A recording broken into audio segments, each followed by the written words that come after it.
TVK தலைவர் விஜய் அவர்கள் வந்து ஹெலிகாப்டரில் வரப்போகிறாருன்ற மாதிரியான ஒரு சில இன்ஃபர்மேஷன் எல்லாமே வந்துட்டு இருக்கு.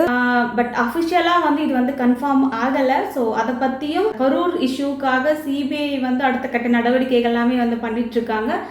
அதை பற்றியும் இன்னைக்கான வீடியோவில் பார்த்து தெரிஞ்சுக்கலாம். அண்ட் வணக்கம் and welcome back to Sukanya the journalist. Supreme court வந்து சிபிஐ வந்து அப்பாயிண்ட் பண்ணியிருந்தாங்க. சுப்ரீம் கோர்ட்டோட ஓய்வு பெற்ற முன்னாள் நீதிபதி அவங்களோட தலைமையில் வந்து ஒரு டீம் வந்து அமைச்சிருந்தாங்க. அண்ட் அது மட்டும் இல்லாமல் 2 ஐபிஎஸ்மே வந்து நியமனம் பண்ணியிருக்காங்க. சுமித் சரண் அண்ட் சோனல் வி மிஸ்ரா இவங்க 2 பேருமே வந்து மிகப்பெரிய ஒரு போஸ்டிங்கில் இருக்கிறவங்க. அண்ட் இவங்க 2 பேருமே வந்து இந்த விசாரணைக்கு வந்து ரொம்பவே ஹெல்ப் பண்ணாதான் என்ன நடந்துச்சுன்னு சொல்லிட்டு நம்ம கண்டுபிடிக்க முடியும். அண்ட் இவங்களோட ரோல்மே வந்து ரொம்ப ஒரு இம்பார்ட்டன்ட்னே சொல்லலாம். இந்த சுமித் சரண் வந்து பீகாரை சேர்ந்தவர். 1997 ஐபிஎஸ் பேட்சை சேர்ந்தவர் தான் இவர் வந்து கோயம்புத்தூர்ல கமிஷனரா இருந்திருக்காரு. அதுக்கப்புறம் வந்து மத்திய அரசு பணிக்கு வந்து இவர் வந்து சென்றிருக்காரு.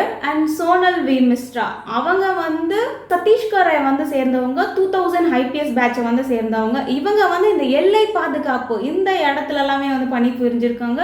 அண்ட் ஒரு நல்ல பெயருமே வந்து வாங்கியிருக்காங்க.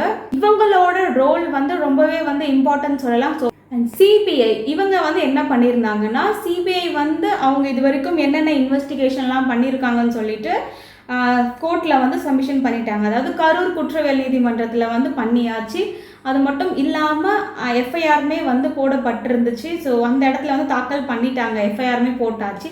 ஸோ இதுக்கப்புறம் வந்து அந்த கரூர் நடந்த அந்த இடத்துல வந்து தடவியல் நிபுணர்கள் எல்லாமே வந்து போய் ஆய்வு வந்து செய்வாங்க.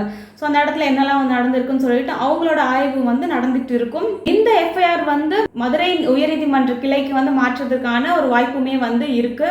ரீசென்ட்லி ஐஷோஸ்பீட் இவர் யாருன்னு பார்த்தீங்கன்னா ஒரு யூடியூபர், 4.5 crore கிட்ட வந்து சப்ஸ்கிரைபர்ஸ் வச்சிருக்க ஒரு யூடியூபர். ஸோ இவர் பின்னாடி வந்து 2 இளைஞர்கள் வந்து பைக்கில் வந்து ஃபாலோ பண்ணிட்டு போயிட்டு டிவிகேன்னு சொல்லிட்டு பேசிகிட்டு இருந்தாங்க. அந்த வீடியோஸ் எல்லாமே வந்து சோஷியல் மீடியாஸில் வந்து வந்துட்டு இருந்துச்சு. ஸோ இந்த வீடியோஸ் வந்து அவர் வந்து டிவிகே ரிலேட்டடாக வந்து பேசுகிற மாதிரி எல்லாமே இருந்த மாதிரியான ஒரு இன்ஃபர்மேஷன் வந்து இருந்துச்சு அந்த வீடியோவில். பட் டிவிகே வாரியர்ஸ் வந்து அது வந்து ஒரிஜினல் வீடியோ இல்லைன்னு சொல்லிட்டு வந்து வேற ஒரு சில வீடியோஸ் எல்லாமே வந்து வெளியிட்டு இருந்தாங்க. இந்த சோஷியல் மீடியாஸ்லையுமே வந்து பல விதமான விமர்சனங்கள், கருத்துக்கள் அண்ட் இவங்களை வந்து குறை சொல்கிற மாதிரியும் அவங்கள குறை சொல்கிற மாதிரியுமே வந்து வீடியோஸ் இது மாதிரியான ரூமர்ஸ் எல்லாமே வந்து போயிட்டு இருக்கு. இனிமேல் விஜய் அவர்கள் வந்து பிரச்சாரம் செய்யும் பொழுது ரோட் ஷோ வந்து இருக்காது.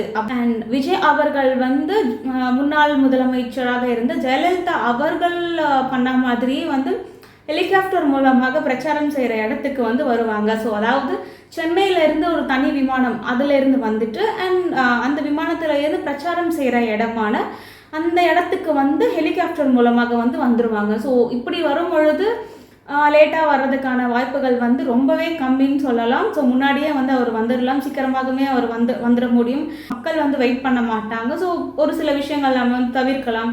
ஸோ அப்படின்றது எல்லாமே வந்து இதில் இருக்குது. அண்ட் பெங்களூரில் 1 இயருக்கு வந்து இவங்க வந்து ஒப்பந்தம் பண்ணியிருக்காங்க. அதாவது 1 இயருக்கு வந்து 4 ஹெலிகாப்டர்கள் எல்லாமே வந்து வாங்குற மாதிரி வந்து ஒப்பந்தம் வந்து கொடுத்துருக்காங்க. ஸோ இதை செய்கிறவங்க வந்து ஆதவ் அர்ஜுனான்ற மாதிரி ஒரு இன்ஃபர்மேஷன் வந்து வந்திருக்கு. இந்த விஷயங்கள் மூலமாக வந்து பிரச்சாரம் செய்யறதுக்காக தாமதம் ஏற்படுத்தாமல் இருக்கும்.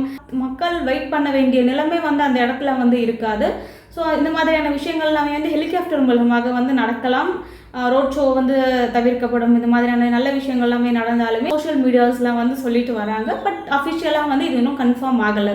அண்ட் ரீசெண்டாக வந்து ஆர்பி உதயகுமார் அவர்கள் வந்து என்ன சொல்லியிருந்தாங்கன்னா, டிவிகே வந்து அதிமுகவோட கூட்டணி வைக்கலன்னா ஆண்டவனாலே வந்து டிவிகே வந்து காப்பாற்ற முடியாது அப்படின்ற மாதிரி ஒரு கருத்தை வந்து அவர் சொல்லியிருந்தார்.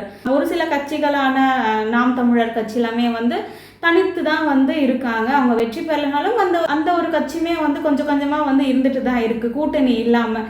இந்த ஒரு ஹெலிகாப்டரில் வர விஷயங்கள் அண்ட் கூட்டணி இருக்கிற விஷயங்கள் பற்றி நீங்கள் என்ன நினைக்கிறீங்க? இருந்தால் நல்லா இருக்கும்னு நினைக்கிறீங்களா? பட் இது என்ன நடக்கும்னு சொல்லிட்டு இந்த இஷ்யூஸ்க்கான ஒரு தீர்வு என்னவா இருக்கும்னு சொல்லிட்டு நம்ம வெயிட் பண்ணி தான் பார்க்க முடியும். அண்ட் அஃபிஷியலாக வர வரைக்கும் நம்ம வெயிட் பண்ணி தான் பார்க்க முடியும். அண்ட் இந்த இஷ்யூஸ் பற்றி நீங்கள் என்ன நினைக்கிறீங்க? உங்களோட கருத்துக்களை வந்து கமெண்ட்டில் வந்து பதிவிடுங்க. நெக்ஸ்ட் என்ன நடக்குதுன்றதை பற்றி நம்ம பேசலாம். உங்களுக்கு இந்த வீடியோ பிடிச்சிருந்தா like, comment, subscribe and share பண்ணுங்கள். தேங்க்யூ.